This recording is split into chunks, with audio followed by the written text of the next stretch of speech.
உலக சமாதான ஆலயம் செய்திகள் வாசிப்பவர் பர்குணன். மகாராஷ்டிரா மாநிலம் ஜல்கோனில் இம்மாதம் 10, 11 ஆகிய தேதிகளில் நடைபெற்று வரும் பீஸ் பில்டர்ஸ் பாரம் இந்தியா நிகழ்வில் இன்று காலை உலக அமைதி தூதுவர் குருமகான் அவர்கள் அருளுரை ஆற்றினார்கள். இந்தியாவின் பல்வேறு மாநிலங்களில் இருந்து வருகை பெறுந்திருக்கும் அனைவரும் குருமகான் வழிநடத்ததில் காலை மணி 11:11 உலக அமைதிக்கான 1 நிமிட அமைதியை கடைபிடித்தனர். இதில் பங்கேற்ற அனைவரும் நல்ல அனுபவங்களை தெரிவித்தார்கள். அடுத்த ஆண்டு இந்த நிகழ்வை தென்கைலாயம் திருமூர்த்தி மலையில் வைத்துக் கொள்ளலாம் என்ற செய்தியும் கூட்டத்தில் தெரியப்படுத்தப்பட்டது. உடுமலைப்பேட்டை வித்யாசாகர் கலை அறிவியல் கல்லூரியில் நடைபெற்ற சர்வதேச மகளிர் தினத்தில் கல்லூரி செயலர் திருமதி பத்மாவதி அவர்கள் தலைமை தாங்கினார்கள். கல்லூரி முதல்வர் திரு ஜெயக்குமார் அவர்கள் வரவேற்புரை நிகழ்த்தினார்கள். மகளிர் நல மருத்துவர் திருமதி ராஜேஸ்வரி அவர்கள் சிறப்பு விருந்தினராக கலந்து கொண்டு மகளிர் மேம்பாடு குறித்து சிறப்புரை ஆற்றினார்கள்.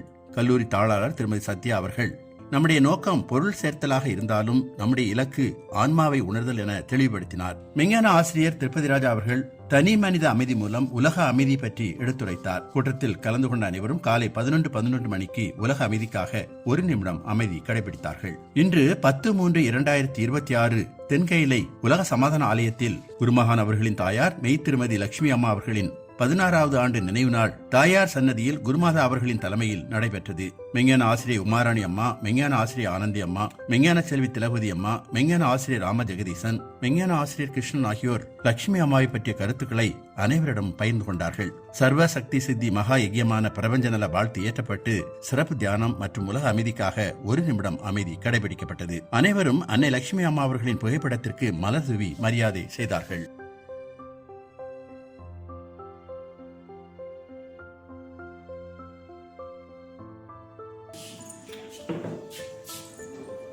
திருமூர்த்திமலை உலக சமாதான அறக்கட்டளையின் ஒரு அங்கமான ஸ்ரீ பரஞ்சோதி இயற்கை நல மருத்துவமனையின் இயற்கை நல மருத்துவர் மகிஷா அவர்கள் ஆந்திர பிரதேசம் பாலசமுத்திரத்தில் அமைந்துள்ள national academy of indirect taxes customs and நர்கோட்டிக்ஸில் மார்ச் 9ஆம் தேதி நடைபெற்ற சிறப்பு நலவாழ் முகாமில் கலந்து கொண்டு மன அழுத்த மேலாண்மை, உடல் நலத்தையும் மனநலத்தையும் இயற்கை முறையில் பராமரிக்க வழிமுறைகள் பற்றியும் எடுத்துரைத்தார்கள். இதில் குரூப் ஏ மற்றும் குரூப் பி அசிஸ்டன்ட் கமிஷனர் அடங்கிய 77 அதிகாரிகள் பங்கேற்று சிறப்பான அனுபவங்களை பகிர்ந்து கொண்டார்கள். இத்துடன் செய்திகள் நிறைவடைந்தன.